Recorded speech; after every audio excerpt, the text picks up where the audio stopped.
15 महीने के कार्यकाल पूरा जो होने जा रहा है उसमें लगभग प्रदेश के ऊपर 14,000 करोड़ रुपए से ज्यादा का ऋण लेने का वर्तमान सरकार ने काम किया।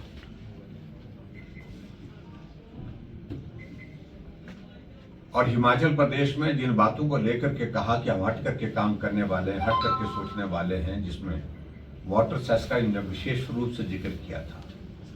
वाटर सेस लगाएंगे और वाटर सेस में हमने वाटर कमीशन भी बना दिया, कॉन्स्टिट्यूट कर दिया। लाखों रुपए उस वाटर सेस के उस कमीशन को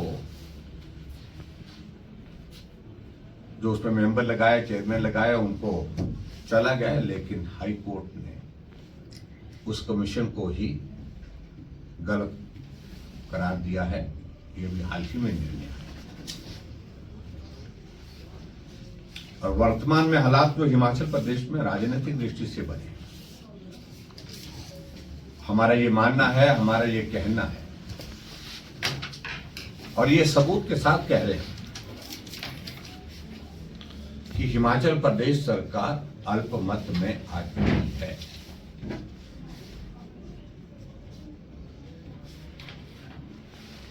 और इसलिए हम इस बात को कहते हैं कि नैतिकता के आधार पर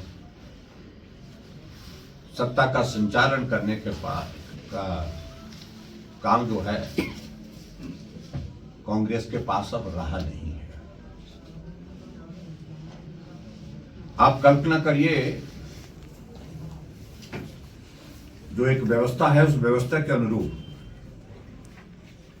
जब कोई फाइनेंस बिल सदन में वोटिंग के लिए रखा जाता है और वॉइस वोट जब कन्विंसिंग नहीं लगती है तो ऑपोजिशन को हमेशा डिवीजन वोट मांगने का अधिकार है। और अभी जब कट मोशन चल रहे थे जो फाइनेंस बिल के अंतर्गत, उसमें हमने जब वॉइस वोट के बाद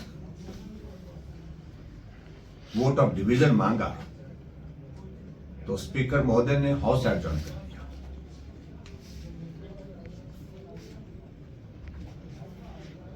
अगर उसी दिन ही अगर हिमाचल प्रदेश में वॉइस वोट के बाद डिवीजन दिया होता वोट का, तो कांग्रेस की सरकार उसी दिन ही चले जाती है, क्योंकि नियमों में प्रावधान है अगर फाइनेंस बिल गिर जाता है तो सरकार ही गिर जाती है। और दूसरे दिन हालात ये हुए कि बजट पास करना था कांग्रेस की सरकार को, और बजट पास करने से पहले उनको मालूम था कि उनके पास बहुमत नहीं है। अगर बजट पास नहीं हुआ तो सरकार चले जाने की संभावना थी। बजट को पास करने के लिए भारतीय जनता पार्टी यानी कि ऑपोजिशन के 15 विधायक इंक्लूडिंग मी सहित विधानसभा के सदन से सस्पेंड किए गए, निलंबित किए गए, तब जाकर के बजट पारित किया गया।